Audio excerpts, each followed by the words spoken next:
Welcome to Midnight Movie Talk live from Los Angeles. I am Eric Weber. Sunday night show, my favorite show of the entire week, right here as we discuss box office, awards, whatever you want to do here on this Sunday night. It is fair game, including the Physique critique tonight. One of my favorites of all time, Ravishing Rick Rude. For those of you just tuning in for the first time, you're like, wait, this is a movie show. Why are you talking about wrestlers? Hang around. We'll show you. All right, let's get to it. First story of the day. Very easily as this, Violent Night outperformed. I mean, this is a film we had at 10 plus. So last time we discussed what was going to happen with this film on Thursday night here on MMT. So this is a film that's going to go 10 plus. So I took it at 10 and I said above, and look what it ended up at. 13.3 million, which is 33% above forecast. Not bad. I mean, but let's also remember this. It's also not a $50 million opening or something. Okay. This is a $13.5 million opening on a film that should do very well over the next several weeks. Because when you really look at what's out there, there's nothing, because the studios have left theater owners in the lurch. They have given them really a bunch of garbage. I mean, not a lot of stuff going on right now. I mean, right now, your number one film in the nation is Wakanda Forever, fourth weekend in a row. And that's virtually because there's nothing else out there other than Violent Night. But look here, I'm going to zoom in. This is the global chart. Okay, I know you guys are, spreadsheets. That's thrilling, Eric. Can't wait to look at a spreadsheet. But this comes directly from ComScore. They're a very detail-oriented box office company based out of Los Angeles here, and these are their numbers. Now, I'm going to scroll across here, and let's look at Violent Night first. Grand total worldwide opening at $20.4 million. And again, the good news is the sleigh has a clean runway up until the 15th, which is that Thursday night when Avatar Way of Water finally opens, and theater owners are like, thank God and praise the Lord, we have something that'll bring butts to seats again. The number one film you see at the top is Wakanda Forever, now at 393, call it 394 million domestic, worldwide total 733. Now, here is the big point about what I'm showing you right here. So right now, you're looking at Wakanda Forever at 733 million. What you're not being told by any other source out there is the fact that this is a film that is 136 million under where Strange was at the exact same point in the sales cycle after 4 weekends.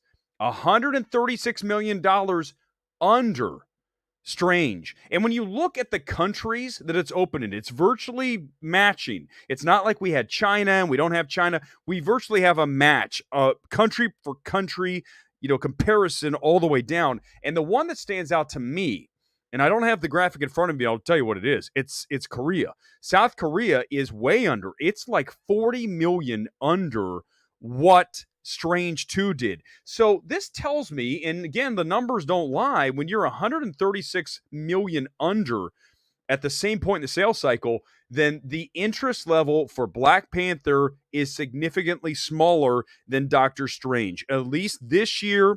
And maybe it was part of the No Way Home effect, the Halo effect. Everyone wanted to see that next film after No Way Home. Whatever it is, Wakanda Forever is significantly under worldwide the number of Strange 2. So it's very important to note, no one else wants to talk about that. They want to talk about domestic. But as you know, again, as I pull up the worldwide sheet here, it's a worldwide game, box office. It is not just here in the States anymore. I mean, some of these films are doing more money. In fact, a lot of them do more money overseas than they do stateside. I mean, look at a film like One Piece Red, which has 185 million worldwide, but only 13 million domestic.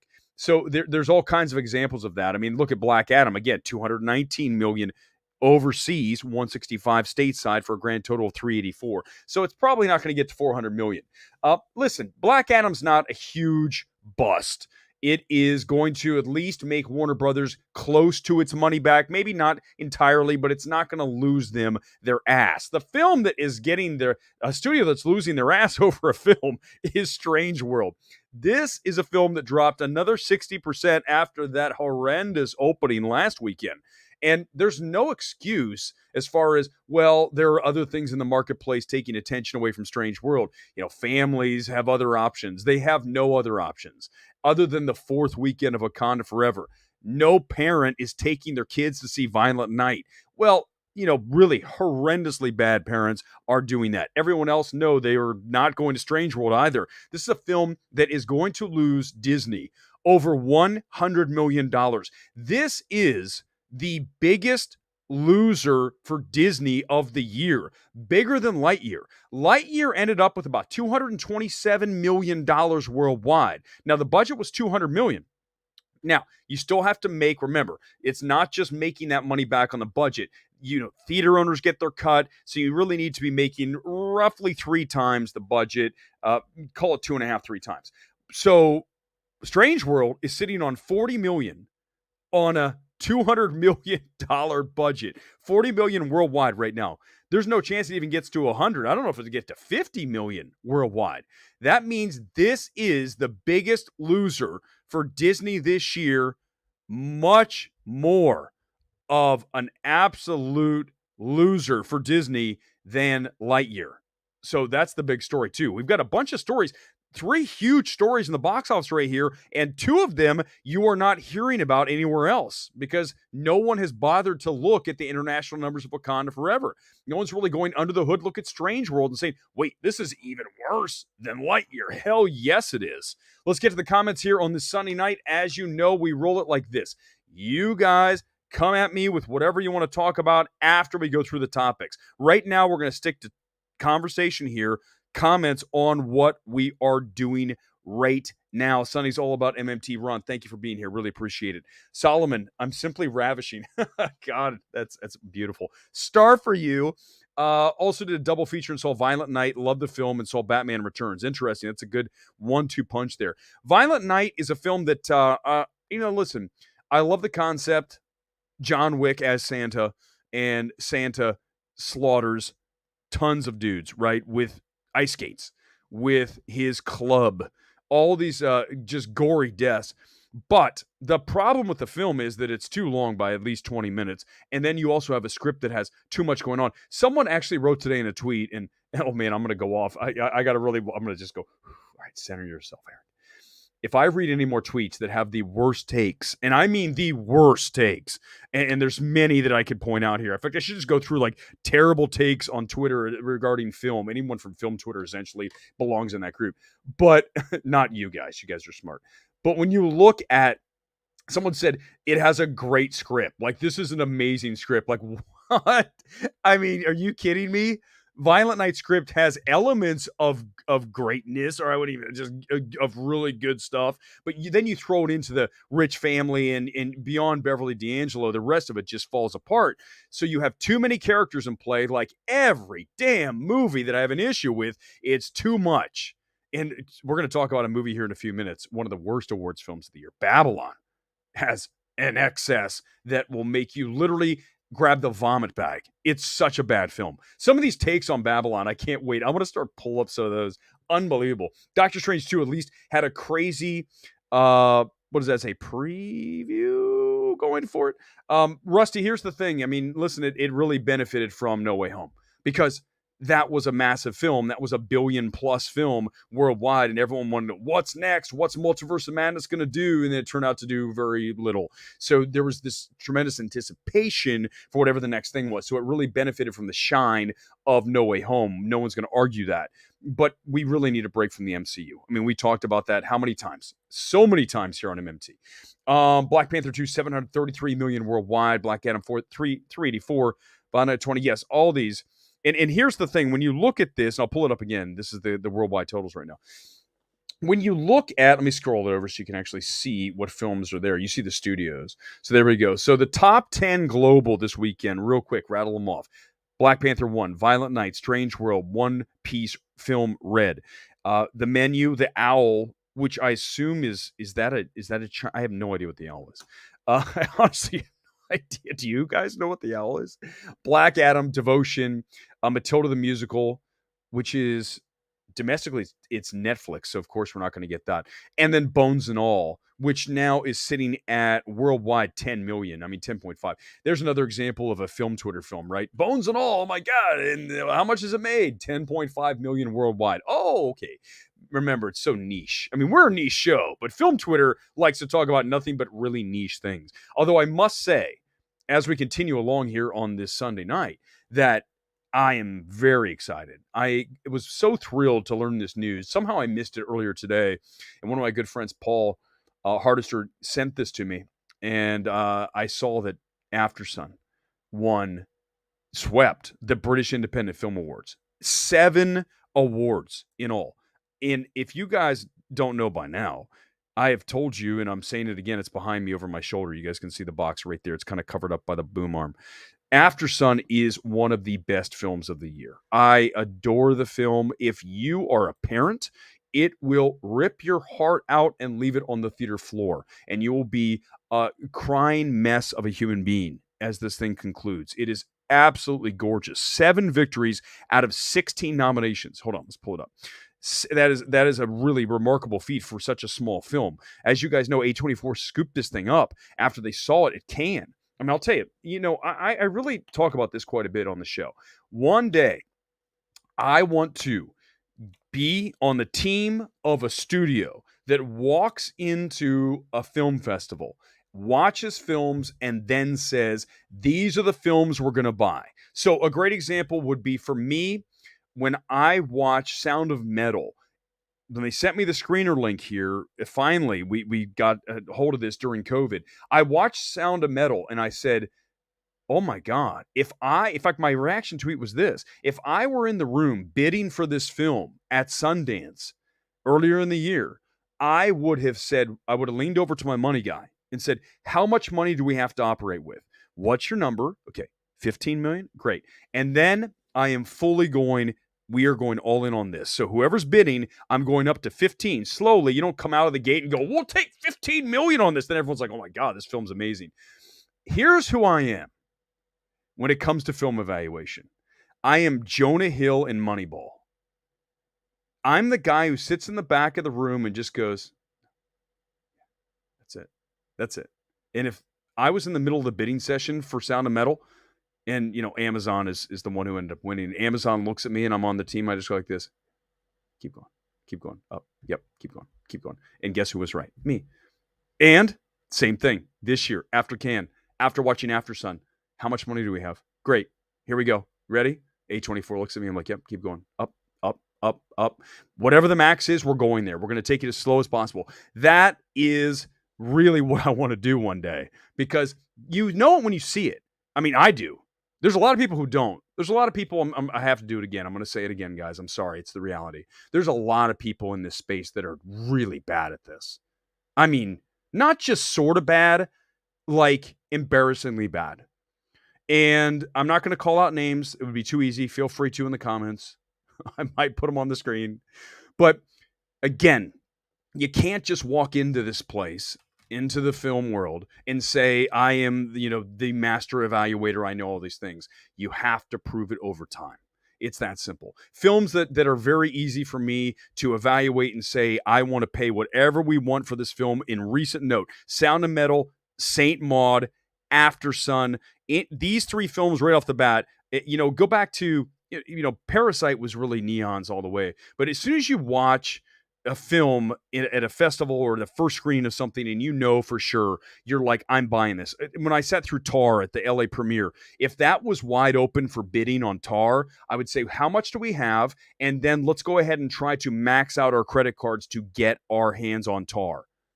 Because it's it when you see it. It's a special thing. And Aftersun is one of those films. Look what it did as I know this is, you guys are like, you're talking about this tiny little film. You don't understand. If you have not watched Aftersun, it is emotionally devastating, beautiful work by Charlotte Wells, who will be a future superstar in this space, in the directorial space.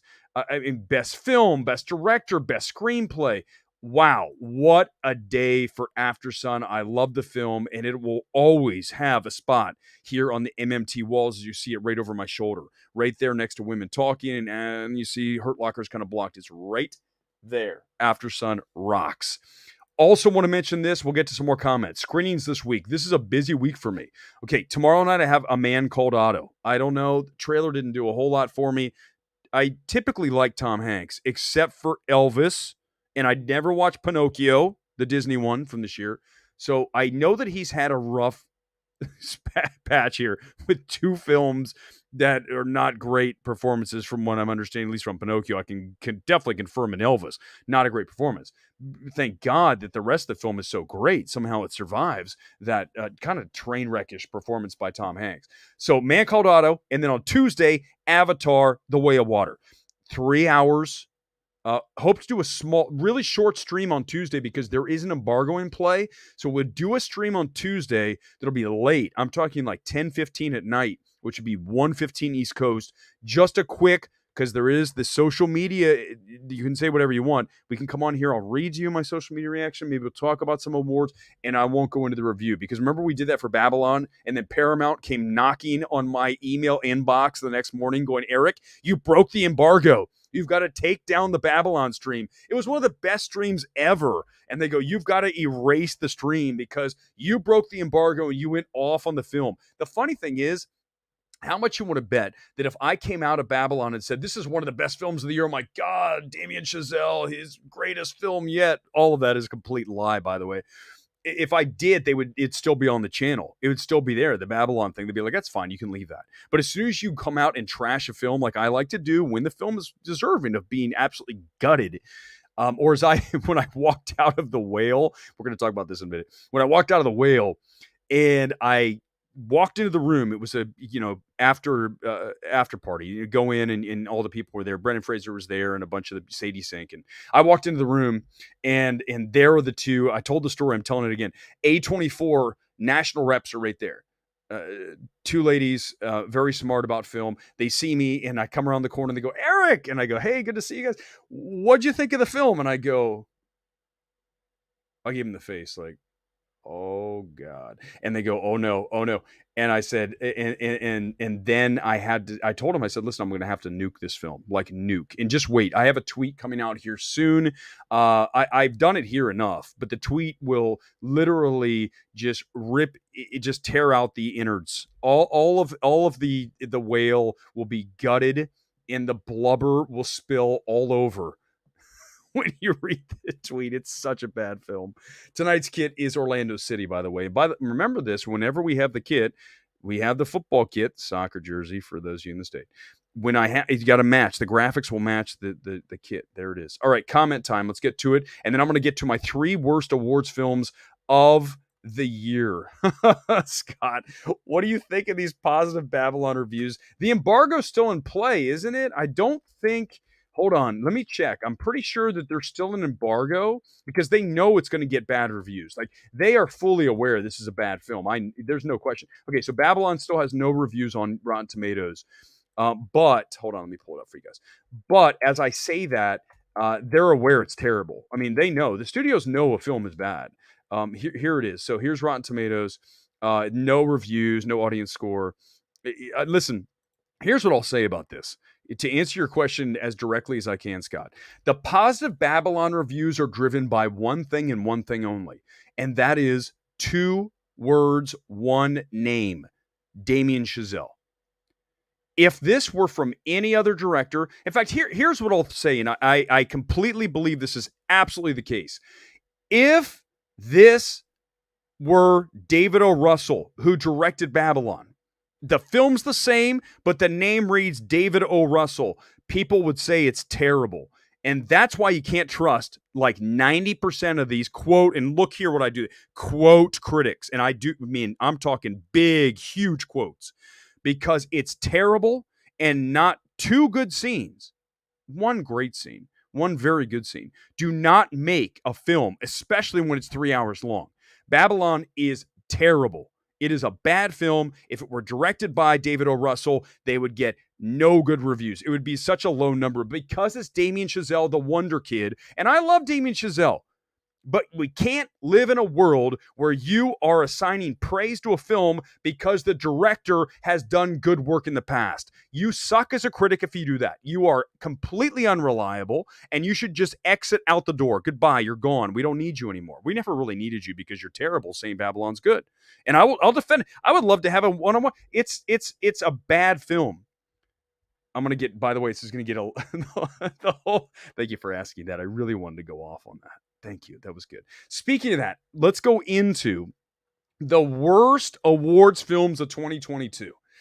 I sent the tweet out earlier, and let's do it. For those of you that missed it, let's do it live here on MMT this Sunday night. Thank you for being here. By the way, give me a like if you can. Those of you super chat, you're in quickly on the comments, like right to the top of the list, okay? Also, memberships are there for you. Whatever you want to do now that we're monetized, really appreciate it, guys. And this is my favorite show of the week, so very excited to be here. Here we go. Number 3, The Fabelmans. Another example of a film, if directed by someone else. Now, I know what people love to do here. Well, if it's directed by someone else, then that would be odd because that person who directed it would know a whole lot about Steven Spielberg's life. Don't be cheeky. That's annoying as hell. Here's what I'm saying. If The Fabelmans were a film about another young up-and-coming filmmaker that was not named Steven Spielberg and did not have the filmography and the legacy of Steven Spielberg, it would be trashed as a film.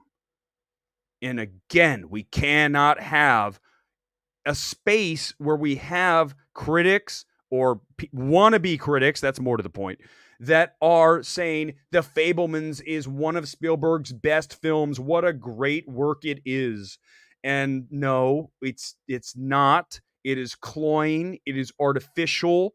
It is absolutely laughable at times, and it's not even cohesive. It's like random things happening, very much like Licorice Pizza, which I didn't love, but I still prefer Licorice Pizza to The Fabelmans. We have 3 bad, I mean, I'm talking horrible films in the awards films category. And I had a lot of people comment here on these top 3. Well, what about this film and this film? What did I say? I said awards films, which means films that are generally viewed through the prism of these are awards films. The Fabelmans is absolutely number 3. Number 2, we just talked about Babylon. Horrible. 2 good scenes do not make a 3-hour film. And just because Damien Chazelle directed it does not mean it is good. He has an incredibly great Whiplash, followed up by a very strong La La Land. And then you go to First Man, which the screenplay is definitely not the star of that film. Damien's direction is. And then we come to Babylon, which is what happens when you let a director do whatever they want. I got a lot of flack for that when I was talking about Licorice Pizza in the same manner, right? When you let a director just make the film they want with no guidance, no notes, no nothing. And that's what happened here with Babylon. Paramount wanted to work with Damien Chazelle, the Wonder Kid, and have this guy come in with a film for Paramount to sweep the Oscars about 1920s Hollywood and the transition from silent film to talkies. And guess what? It is a complete misfire, very much in the same vein as Amsterdam, only I would argue this is worse because you have to sit through it for 3 hours. And I love how some of these reaction tweets, going back to what Scott brought up here, are like, oh my God, that scene where Margot has to go through the lines and there's a scene where Margot Robbie has to suddenly transition from being a silent actress to having lines, and she's not good at it, and it's a complete train wreck on the stage. Great scene. I'm not going to give away anything other than that. That's not a spoiler. It's just basic stuff. But that scene is really strong. But everything outside of that is the proverbial flaming dumpster fire. You cannot just point to that scene and say, oh, Babylon, oh my God. Like, what are you doing? You can't just point to one scene. You can point out that scene and then say the rest of it is a flaming dumpster fire. But you certainly can't just go, oh, the scene with Margot on the soundstage and all the cut and the sound and lights and acting. No. It's a one scene. The rest of it, dumpster fire. Number one, by far, even worse than Babylon and The Fabelmans, is The Whale. The Whale is, I would argue, the worst award screenplay of the past decade plus, one of the worst awards films of the past decade plus, and thank God that Brendan Fraser is there to at least make it somewhat palatable. I mean, somewhat, because he's grounded, but everyone else here is not. And the screenplay, I can't believe that this was a play that Aronofsky said, let's turn into a movie. If I sat through this play, I would say, this is like off Broadway, and we're going to turn into a movie? The Whale features really poor performance from Sadie Sink as well. We kind of touched on this after I came out of it. You can't, and I don't know if it's on Sadie, I don't know if it's on Darren. I can just tell you that her performance is one note bitch, okay? And when you only have that one note and you have no layers, and I mean none, I'm not even talking about a little nuance. I'm not talking about a little bit of a palette. It is a one, here it is, full on hot bitch. And I don't mean hot like that, like I mean hot. And just like raging. And I'm telling you, that is not a good performance. The film is even worse. And if I were associated with The Whale outside of Brendan Fraser, if he wins for Best Actor in this film, it'll be a miracle because it is that bad. The Whale, when you guys get a chance to see The Whale, there's a strong possibility that you're going to want to walk out of it. It is that putrid of a film. And anybody who's on the right side of history here, and there's quite a few people that are seeing the same film I saw, they are with me. And they go, thank you for speaking the truth, which is ultimately what we do here on MMT. All we do is speak the truth. We don't try to get in good with studios. We don't try to ass kiss. You know, it's been very awkward many times throughout my film career, walking into an event and seeing somebody that I absolutely detonated a film. It's never a good thing, but you just go, it's okay. It's not trying to be personal. It might sound, sometimes it sounds like it is. It's not personal. Like, I don't dislike Sadie Sink. I'm just telling you that this performance is bad. If I were Sadie Sink, I would absolutely remove myself from the conversation. I would not put it on a reel. Not that at this point she has to worry about that, because she has enough stuff. But I would just be like, yeah, someone mentions The Whale, like, yeah, The Whale. Did I mention Stranger Things? Just quickly change the subject. The Whale is abysmal. Let's get to the comments here. I got Physique critique coming up, one of my favorites of all time. But I have been woefully ignoring the comments, so it's time for you guys to get in here. You want to hear, here's a good one, Rusty. I got a review for you on Devotion. Never had a chance to talk about Devotion. That's great. Let's do that. Devotion, first things first, not an awards film. Here's why. It's boring. Devotion is a film about war that is one of the dullest ever. You really have Jonathan Majors, who I think at times overacts. There's a scene where he's looking into the camera this time, and he's got to get himself psyched up. He's ready to go. He's going through a lot of emotion, and he's just going like, and he's doing this thing for like, I don't know, it feels like 5 minutes. And you're just going, okay, I'm not sure what the director here was thinking. And the director of this did Slight. I love Slight. Slight's a cool little film. It's Blumhouse, tiny film. If you haven't seen Slight, watch Slight. Do not watch Devotion. Devotion is Jonathan Majors, at times overacting. Then you have, who I love, Glenn Powell. I mean, Glenn Powell is a superstar. If I could buy stock in a young up-and-coming actor, even though he's been at it for a while now, I would say give me some Glenn Powell love. The problem here is he's playing a generic character, as are all the characters other than Jonathan Majors. Everyone in the film feels like a cookie-cutter version. In fact, my friend Paul, who went to see this over at CAA with me, this is months ago, by the way. I have not talked about this film until now because I completely forgot about it. That's how forgettable it is. He said all the characters look the same. Like, it's got one of the Jonas brothers as one of the, airmen, one of the team members, and then someone else who looks the same as him, and another person who looks just like him. Like, wait, are these all the same actor? It's weird. It's just not a great film. It's like a 6 out of 10 for me. It's not bad. It's just not great, and that's why you're hearing nothing about Devotion. because it's not great. It's totally forgettable. Talk about a weird situation too. I saw it at CAA, and as soon as I come out, director's there, and Glenn wasn't there, but Jonathan wasn't there, was he? I don't think so. I would have gone up to Jonathan and said, "Dude, you're swole." I would have talked to him about his physique, but the rest of the team was there, and I was just like, I have nothing to say because the movie's so flat. That's why you've heard nothing about Devotion. It is a snooze fest. Gone Girl saw Violent Night in Dolby. The audience was annoying. Oh yeah, cheering and clapping. Just shut up. Yeah, it feels like 3 hours, doesn't it? Violent Night is way too long. I mean, 20 minutes minimum. So it's 150, 155. Really should come in at 130. And it gets back to what we always talk about. I'm so tired of this. One day a studio is going to hire me to come in and tell a director, cut the movie. It's 135. That's the max you have. You have to lose 20 minutes, and then that's it. And I'm shutting the door. Boom. And James Cameron, same for him with his 3-hour Avatar. We'll see it on Tuesday. But you heard about James Cameron going, telling the Fox guy, get out of here. Get the F out of here.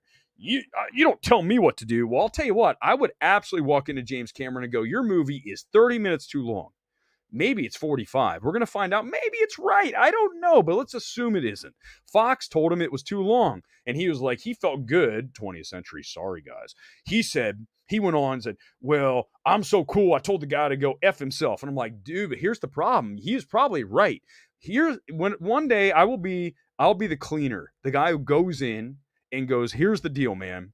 Your film's too long, and we're going to cut this thing down, and you don't have a choice. Okay? So here's the choice I'll give you. You can pick what scenes you want to cut down, what character you want to eliminate. Here are my suggestions. 1, 2, 3.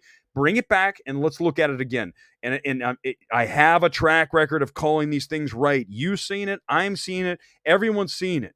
It's too long. The script has too much going on, and someone at Universal needed to tell the director, and I'm forgetting his name right now, that it's too long. It's too damn long. Entertaining, few belly laughs, kills and laughs, good fun, 8 out of 10. I mean, that's I give it like 7.5 out of 10. David Harbour really makes everything better, right? That's what we talked about on Thursday, opening night here with the comments and my kind of quick little review on it. David Harbour rocks. Anything he's in is great, including Black Widow, right? Everything, Hellboy, anything that he's in, he's going to elevate. So that's the good of Violent Night. The bad is it's overlong and there's too many characters and it gets annoying as hell. Good evening. Good evening to you, Nemo Incognito. Let's see. Okay, here we go. Got to get to member. Aaliyah. Top Gun Maverick's underperformance in the re-release hurt its Best Picture nomination win chances. Yeah, it did not do well. It did under 1 million. Kind of figured that would happen. Listen, everyone who saw Top Gun Maverick is cool with it. We don't need to see it again. I've seen it 3 times. I feel like everyone who wanted to really see it more than once, like twice, maybe it's 3, maybe 4 or 5, you've done that. So, I like the opportunity. I like that they took a shot. Paramount's like, let's throw it in there and see what happens.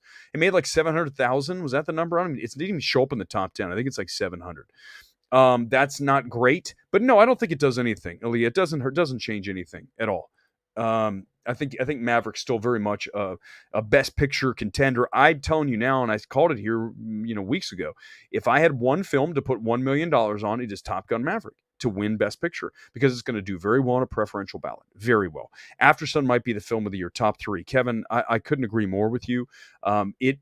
Second, I've seen it twice. Both times. Certainly the second time even more because I knew really where it was going and I was waiting and just my started crying. I mean, I was crying like ugly tears by the end. And again, if you have kids, even if you don't have kids, you think about a relationship with your mom, your dad, and it's a time capsule, right? So the movie's a time capsule, a memory of a woman's childhood with her father on a trip. So it's kind of, it's a movie that takes place over a long weekend.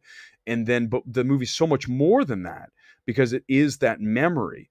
But that's the thing that Aftersun nails is the absolutely heart-crushing passage of time. So when you go back and you think when you were a kid to where you are today, I don't care how old you are, it's just like time flies by. I mean, sometimes I go, what the hell happened in the past year? But if you think back to, I was in college, I'm like, my God, it doesn't feel like that was forever ago, but it was. And I think that's what Aftersun does so well is that sad passage of time. Japanese have a term for that. I think it's monosoire. I believe that's it. It's the sad passage of time. And that's what Aftersun nails. It just has this really just devastating feel to it. And the ending is, I think, one of the best pure emotional gut punch endings maybe ever. And it is a top film for me, no question. I love Aftersun. The more of you that can see it, the happier I am. You are going to love it. Congratulations, Aftersun. See, I am absolutely Aftersun team. No question. I mean, I will be the president of. Once I came out of that film, and I came into it late. I'd heard some good things about it. I kind of was like, let me go see this Aftersun. The title doesn't exactly sell it, right? You're like, what the hell is Aftersun? And then you go to it and once you come out of that, you are a fan. The Charlotte Wells is, touching greatness. And here it is. And the fact that it's right there on the wall makes me happy. Makes me really happy because I want to be surrounded by films that I totally love, I totally respect, or they're this year's awards films. So it looks new. But typically, there's that 15 million too much now, I think, to bid. Okay, so this is great. FM Ghost, bring it back to this. Yes, I would agree that what you're saying is that when I would bring it back for those of you who missed this is, I think, a really interesting conversation. When you go to a Sundance or a Cannes, you are going to watch a film that so right in front of me, let's just play a game. So here in front of me, I have X, right? So I've got the X FYC DVD, which of course I told you, once they go up on the wall, the DVDs sit here. I should probably just mail these out. If anybody, we could have a contest to mail these, because this is not even a Blu-ray. But let's say that you sit through X, okay? So here's the scenario. You watch X, then you sit there in the room with different studios. That would be A24, a Neon, an Amazon, an Apple, a Netflix. Netflix doesn't do much of this anymore. They kind of have their own thing. But let's just say Apple, Amazon, A24, Neon, maybe Bleecker Street, IFC, okay? So let's just throw those in there. So I'm on one of the teams. Let's say, just for shits and giggles, I'm on Neon's team. And I watch Aftersun, okay? So I'm at Cannes. I watch Aftersun. Okay, the bidding's starting. We're going into the room. I'm going to sit down with my team. I'm going to say, how much do we have to spend? And we're going to the top for this. Now, here's why. Now, you say 15 million is too much, FM Ghost. And I understand what you're saying, because that is a lot. And they paid a ton. Sound of Metal, I want to say, was even more than that. Something was like 20 or 30 million. Coda 30? Same kind of thing. They watch Coda and then they go into the room. Apple said, we'll buy it. Now, did they make 30 million on it? I think that was the number for Coda. Let's just assume it was. It's something like that. No, but think of what they got for the Best Picture win. The cachet they got. So when you purchase an Aftersun, let's say the Aftersun bidding went up to 10, which is pretty high for a film like this. You're never going to see that money box office wise. But look at what Aftersun is doing in the award space. It just kicked ass at New York Film Critics Circle, our Sunset Circle, British Independent. This is a film that's showing up all over the place. So now A24 has a film they purchased. They didn't even produce this thing. They purchased it based on thinking it would do well, thinking it's great. Obviously, you see that when you watch it. But the 15 million isn't just about that. It's about the cachet you were buying your studio. And I'll tell you, Netflix wishes it bought Coda. I mean, they might have had a Best Picture winner. I don't know. I feel like Netflix is cursed. But Netflix, I'm available. I know we have to mend some fences. I get it. The bridges have not totally been burnt, at least on my, if they have on your end, I listen, it's your loss. I can make you money. But Netflix should be in that room, because I go back to Sound of Metal. You can see right over my shoulder. Sound of Metal is a film I would have bid the max for, because look what it ended up doing. It ended up being a major awards player, an Oscar contender. Did it win a bunch of stuff? No, but it doesn't matter. It put you on the map. It was Amazon's most successful awards film. That was worth the money. So that is why you bid so high for some of these films. And you know it when you see it. Saint Maud, Aftersun, Sound of Metal, there's more.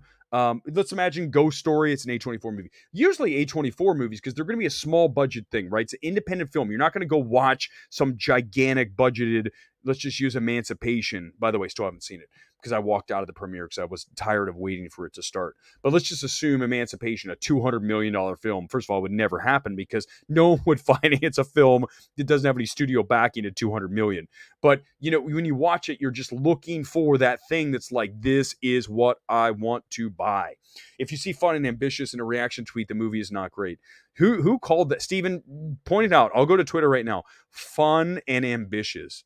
There's moments of Babylon that are fun, like maybe a couple of minutes, but the remaining 178 minutes of Babylon are not fun or ambitious. Well, yes, I mean, I can't argue ambitious because it is, but that is not a good thing. Ambitious can either be really good or really bad. And in this case, for Babylon's sake, Damien Chazelle was not told no. He's like the kid screaming in the restaurant, going, wah, and the parents are not saying no. Someone at Paramount should have turned to Damien Chazelle and said, no.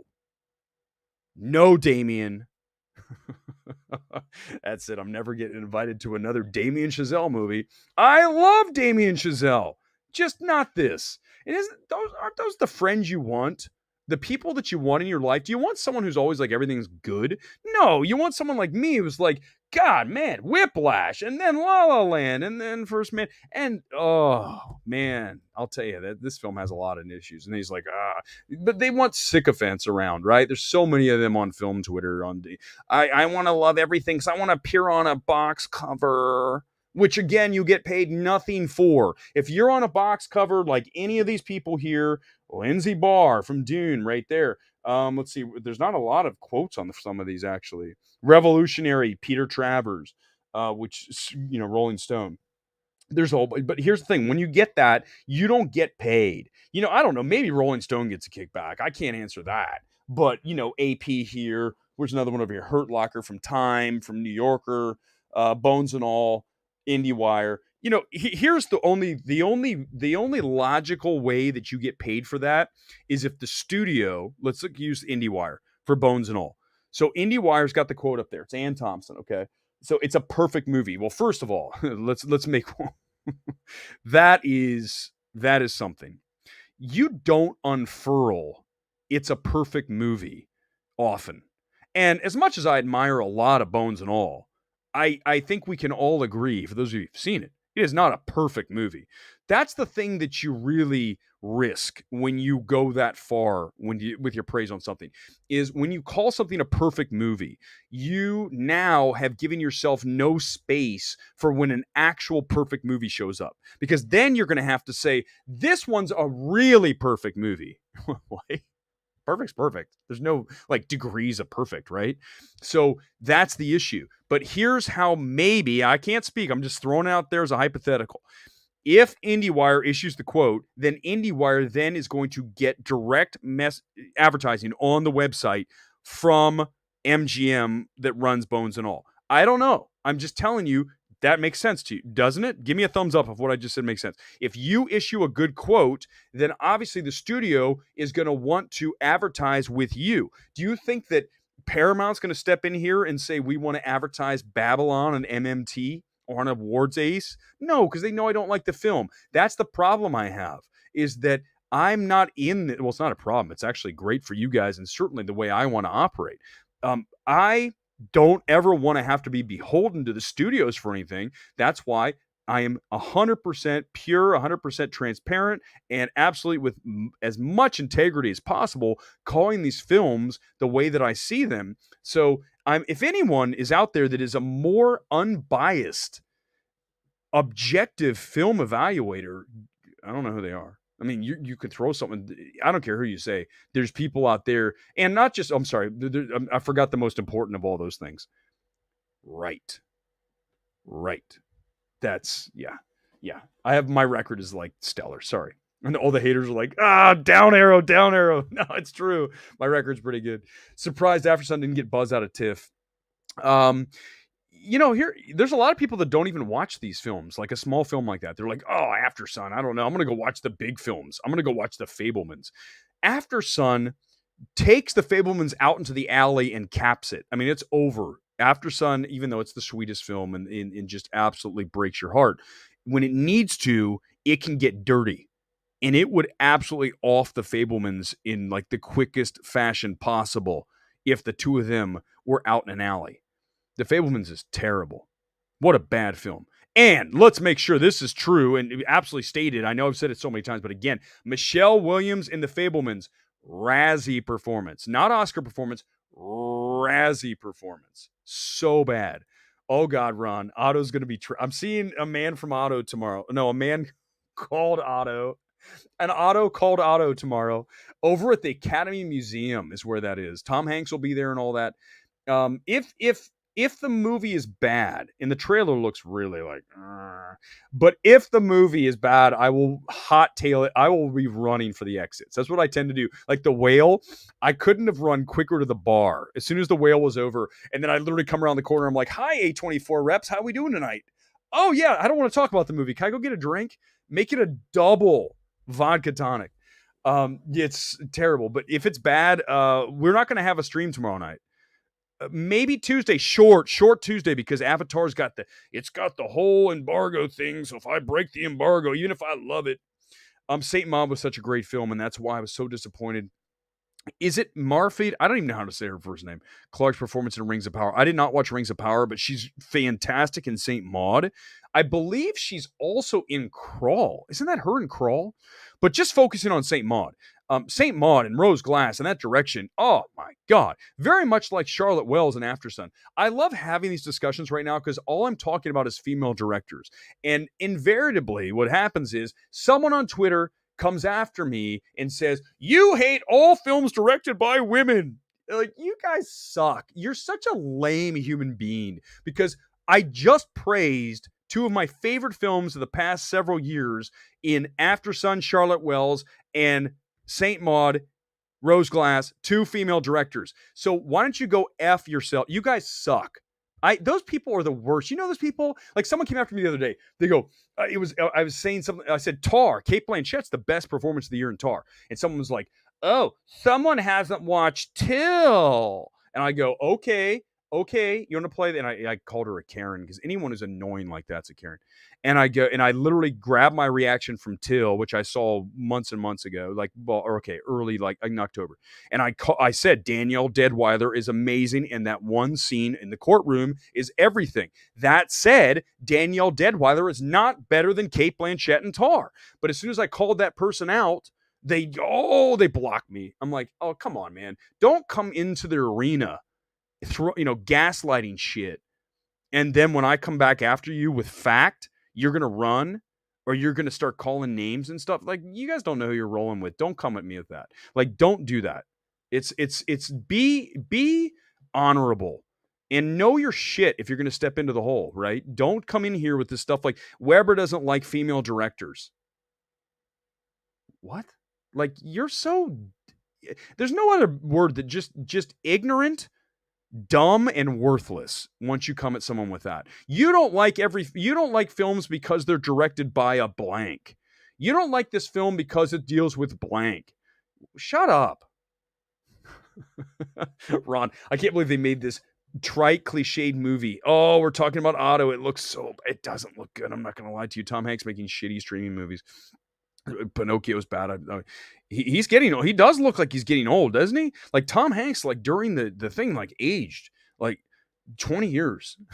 I mean, he is 65 though. He can't, I'm not 25 anymore. By the way, one thing look, can you guys see? Let me step over. Okay, look. I have a mullet. You can see it once I get out of the, into some contrast there with the Aftersun. This is kind of a mullet, guys. I told you guys I was going to grow a mullet, and of all the things I'm proud of this year, it is the fact that I have now a version of a mullet. Thank you. Wales Dookie. FM Ghost, I like the cut of your jib. In the World Cup, England for sure.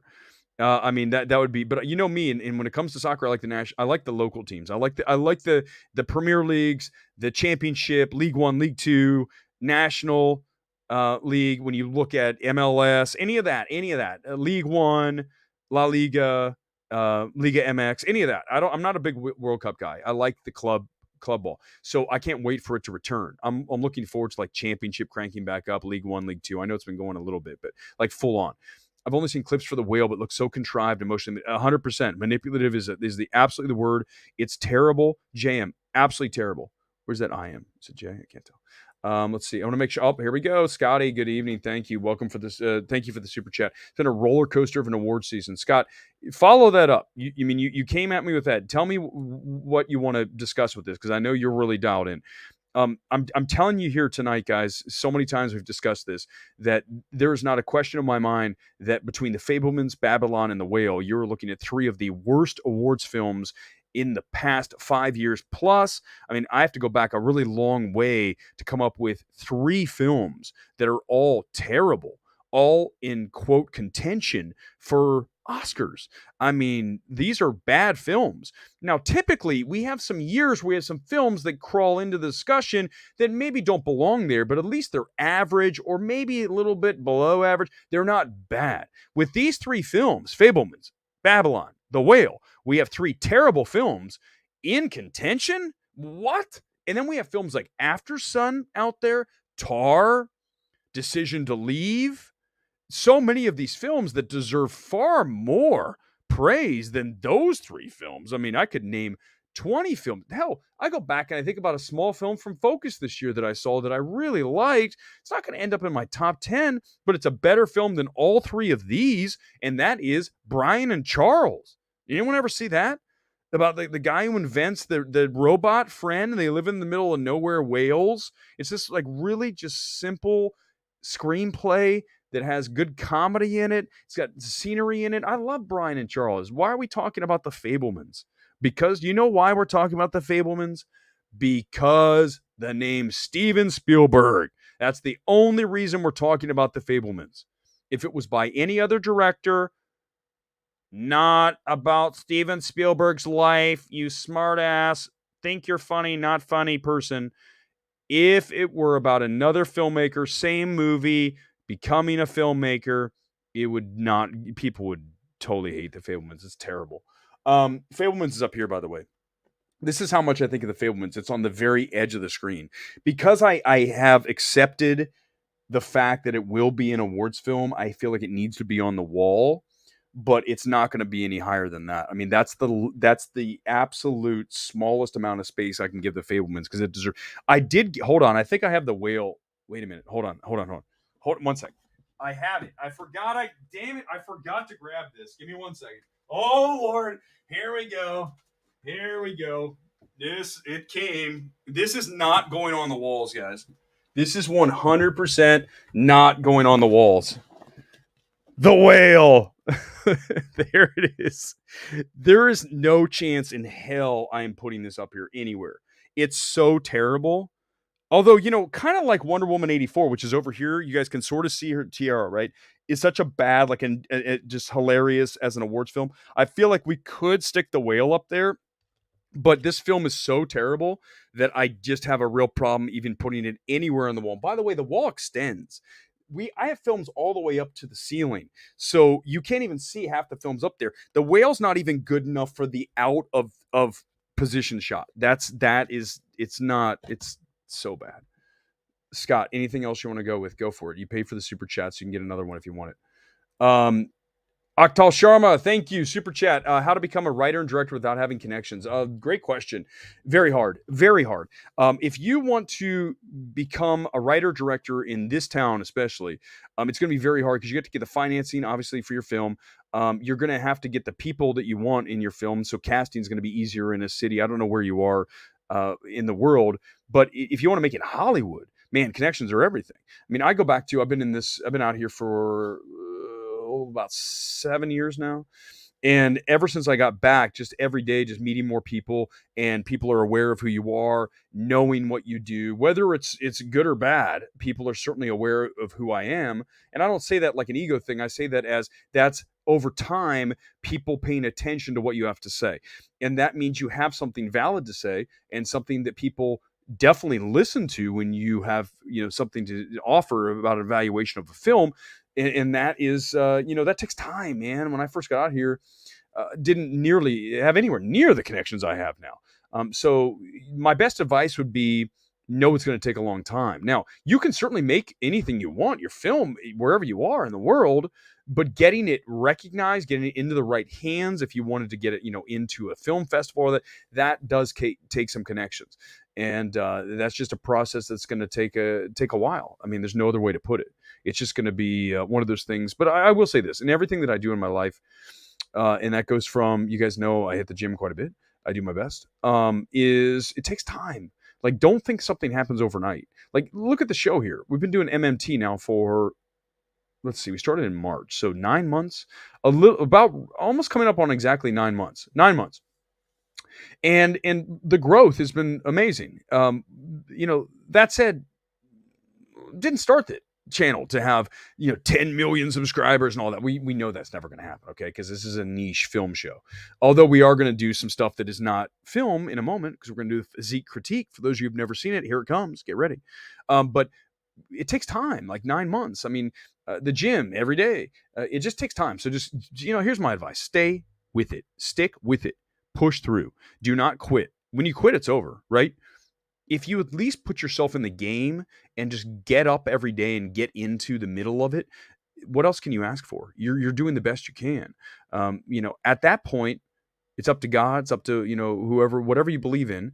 It's up to fate to step in. But I just think the best thing to do is just to show up. Show up. There's great value in showing up.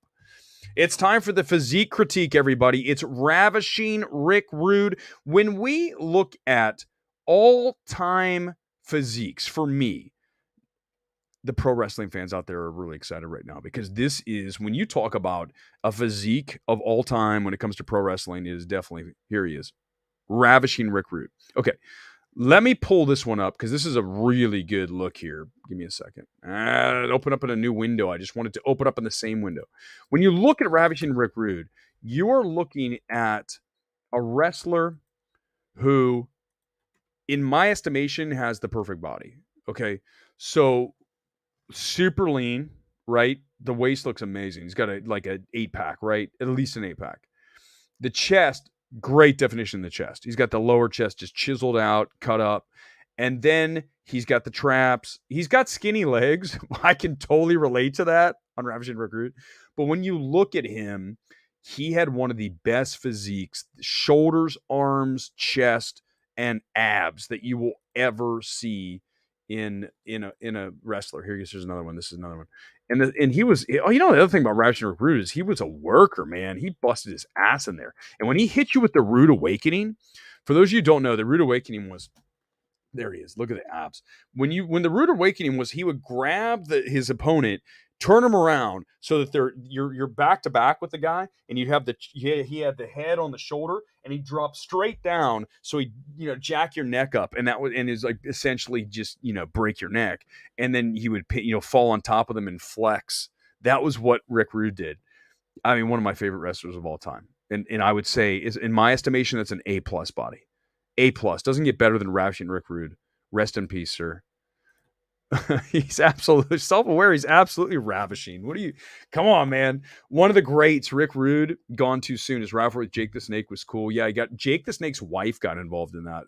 It was like a real shoot kind of thing. Another good physique. Oh, Lex Luger. We'll do that another night. By the way, if you want to nominate anyone for the physique critique, we do that here. It's a super chat. You got to jump in. Even if it's 99 cents, super chat to get in on it. But I think Lex Luger's a good call for another night. Physique critique. How we did it. Darren, you missed it. We already did Kumail Nanjiani. We already did him. We did him for Eternals. Go back. I don't even remember what night it is. Oh man, it's in the last. Help us out, guys. When was that? Like last week sometime? It's there. I promise. Fableman, same subject type, just better.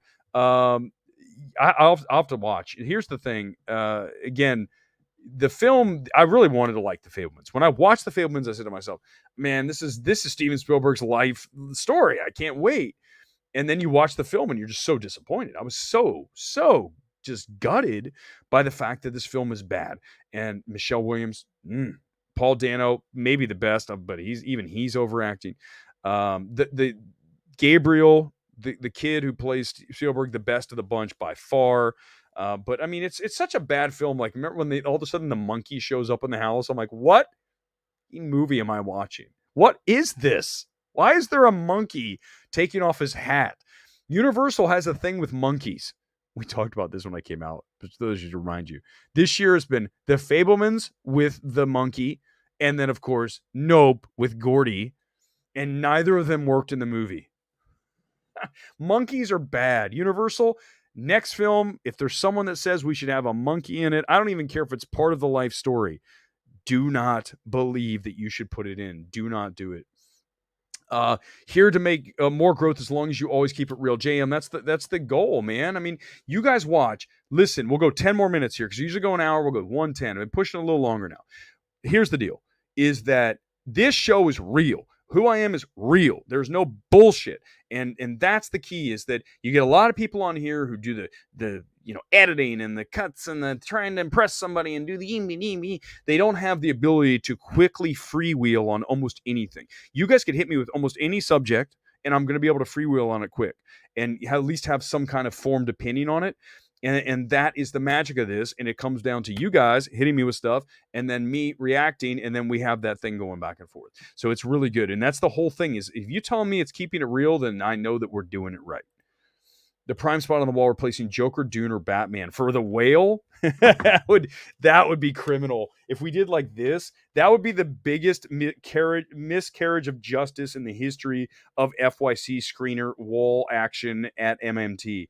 Putting the whale over Joker or Dune or this film's so terrible. I might find a spot for the whale down, like there's one little spot down on the floor, right way down there. By the way, I was going to say there's no glowing reviews in here. Hold on, let me see if any of the reviews. Okay, I'm going to actually have fun here. Just give me a second. I'm going to read one of the reviews here. That doesn't have anything to do with Brendan Fraser, because that's the key. Of course, Brendan Fraser is the best part of the film. Once everything finally collides in the whale, something shattering and beautiful and honest emerges. Who wrote that? Vulture? There's nothing honest or shattering other than the fact that you're watching a crap movie. That's shattering. That shatters your expectations. Vulture. What an embarrassment of a quote. The whale's terrible. What an embarrassing. Hold on, let me see. An authentic performance. That's good. Yeah, I would agree. That's fine. We can live with that. A uniformly excellent cast. That's wrong. Financial Times. Sadie Sink is not good here. A film that asks its audience to practice acceptance, understanding, empathy, and forgiveness. That doesn't tell me if it's good. Hold on. Let me read the quote one more time. A film that asks its audience to practice acceptance, understanding, empathy, and forgiveness. You're just telling me what the film asks you. You're not telling me if it's good. That's by the way, that's the other way around when you write a quote, right? A film that strives to be amazing. Okay, well, is it good or not? No, it might strive, but it fails. It fails. Less than 10 here on this Sunday night favorite show of the week. Mahado, Aftersun, Tar, RR got a huge push after New York Film Critic. Hey, I would argue, and by the way, thank you for the super chat. I would argue that it started with Sunset Circle. I hate to tell you guys this, but we beat them. Sunset Circle beat NYFCC by 3 days. So if anyone copied anybody, it was them. We had SS as runner-up director, very close, almost won, but Field got it. We had Tar's best film. We had Blanchett. We had Aftersun in Five Fire Directors, which is best for first or second film, and then we had Aftersun in top film. So listen, I'm telling you, man, Sunset Circle's up. It's coming fast, and the best part is these absolutely arrogant, and people say this about me. It's not true. It's all a show. It's all a joke. It's all for show. Some of these New York film critics, they think they just are they're so self-important. It's like, guys, half of you don't even really know what you're doing. You say things are good that aren't good. And that's the thing. There's not a lot of people. Name another critic who's good other than me. You can't use me. That's not fair. You can't do that. Name a critic who's good at this. You're going to have a hard time. There's not a lot. Absolutely. Solomon, inspiration. Listen, for filmmaking, if you guys ever make something, feel free to send it my way. I'd love to look at it. And you just know this, that I'm going to be brutally honest about it. So I will 100%. And that's just, but that's fine because I think that if you are that way, if I tell you what the reality of the situation is, you're going to get better, right? I would love for someone, you guys, trust me, there's plenty of things you could critique on this show. I mean, tons of stuff. You go off on shit. Yeah, okay, that's fair. I have no problem. I think it's fair as long as it's based in your truth, right? Your truth, then that's all that matters. And then you're going to say, well, then some of these film critics believe their truth is the whale's good. No, the whale's terrible. The whale, there's no truth in the whale. There's not even a truth to be found. The only truth, put the whale behind, like back here. Yeah, even there, I don't even want it on the wall. I don't even want this on the wall. So I want tar. I'm gonna get a hold of Focus tomorrow, and I'm gonna say I want the tar screener. Where is my tar screener? It's Vulture. What did Vice say? Vulture pretends to be this brilliant. Oh, we're so knowledgeable. We're so learned here at Vulture. We tell you that this is a film that asks about forgiveness and redemption. We're not going to say. Oh no, wait, no, that was the wrong one. Let me read it as a Vulture writer. Once everything finally collides in the whale, nose in the air, something shattering and beautiful and honest emerges. There's nothing honest about the whale except for Brendan Fraser. The whale is abysmal. It is a terrible film. And Vulture, you should be embarrassed saying that it is, quote, shattering and beautiful. The end of the film, I'm not going to even do it. I was going to give you a spoiler. You want to talk about beautiful, then talk about Marcel the Shell, right? Marcel the Shell is beautiful, not the whale. You've got the wrong A24 film. Self-Aware, the whale will turn into a cult classic. It could. No, it's not even fun. No. It's not even fun. That's the thing. It's not funny. It tries to be so important with its emotional messaging that you're like, stop manipulating me and just let me feel it. So easily Darren Aronofsky's worst film. Easily his worst film. Even over Mother, no way. The Whale's worse. The Whale is worse. There's not very little, other than Brendan Fraser, there's nothing redeeming about The Whale. I mean, Hong is good. I think she has some moments, but no, that's still, there's not, it's, God, I can't do this. Hello, Jennifer. I can't. The Resurrection was atrocious. We called that too, Rusty. I was one of the few people that called Resurrections terrible. Another one. Richard Brody from the New Yorker, right, Bodie? I mean, that's another one of these guys. They're just. I mean, I don't like to use pretend. They're pretentious, right? I'm not pretentious. You can tell me I'm cocky. Hell yeah, cocky, opinionated, all those things, but definitely not pretentious. Pretentious is one of those New York people. Oh, we know so much about film. Let me write a review that speaks to nobody except for my circle jerk of other New York critics. Whatever, dudes. I am the best critic. Thank you, Jennifer. See? I just said I'm cocky, not pretentious. There's a difference. There's a difference, guys. All right, 3-minute warning. Resurrection is great once you get for the joke. I get it's terrible. Cell phone, I'm sorry, it's not good. I can't. Even with a joke. I mean, when they go to the other world and this I'm like, oh, this movie. Plus, it's long. And my parents are constructive criticism and Erick. That's why I was like, thank you, Solomon. Yeah, 100%, right? Copy and paste review from Crash. That sounds right. It's The Matrix should have been left at 3. It's so bad. I'm glad you guys are on the same page. It would be really awkward if there were films. But the thing is name one film, but as we get ready to roll out of here, name one film I've been dead wrong on. Like, it's really hard. You're going to have a really hard time. You might say Everything Everywhere All at Once, but I didn't say it's terrible. I said the back end of it is a repetition of ideas to the point where you sicken of the film. And if the film were 140 and didn't have the back end that 225, you're talking about another 40 minutes of the repetition of Black Bagel and dildos and Rakunatui, whatever the hell the thing's called, and Googly-Eyed Rocks. The first or second time was cool. The 100th time, not so much. That's my problem with Everything Everywhere. So I don't think it's terrible. I just don't think it is a best picture. I definitely do not think that. But of the films that we talked about tonight, in the 3 worst, The Fabelmans, The Whale, and Babylon, Everything Everywhere is better than all 3 of those films. Okay? So there you go. So there. So have we made amends, EEAAO people, that I hate the film. I just think it's incredibly overrated. You're betting against James Cameron and you're going to get what you deserve in the box. I'm not saying it's going to bomb. I'm just saying I'm not certain that the younger audience is excited about Avatar Way of Water. We will find out. I know that they want it to happen. I just don't know if it's going to happen fully at the level that people expect it to happen. Like it's an instant $1 billion film. I do not know.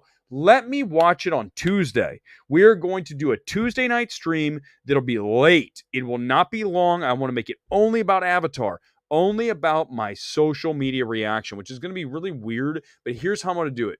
We're going to give you the social media reaction coming out of the film, Avatar Way of Water, seeing it Tuesday. Then I will talk about it in various categories on awardsace.com. That way I'm not discussing whether the film, not reviewing it, I'm just saying, does it fit here? Does it fit there? These are the things we'll be able to do and to get around to circumvent the embargo. And we won't be doing anything that is illegal to the studios. Never bet against James Cameron. Okay, I'm just saying. Darren, you're wrong. That's it. The stream's over, Darren. When you come in here saying Tar's overrated, I can't take anymore. I will literally rip the mic off of this thing and start smashing things. Don't do that, Darren. Welcome to the channel, by the way. Really appreciate it. That's going to do it tonight. I'll see you guys on Tuesday for Avatar Way of Water. And it'll be a short stream because we can't really talk too much because I don't need Disney sending me emails in the inbox going, you can't talk about this film. You're breaking the embargo like Paramount did with Babylon. But maybe if I love Avatar Way of Water, they won't, and they'll let us do a stream where I just talk about it for like 6 hours straight, saying how great Avatar Way of Water is. Stream starts about 10:15, maybe even a little after that on Tuesday. Very late stream, tight stream on Tuesday. And then, of course, every Sunday night here on MMT. Love you guys. Thanks for being here. See you next Tuesday. And then, of course, every Sunday. Good night from Los Angeles. Erick Weber, out.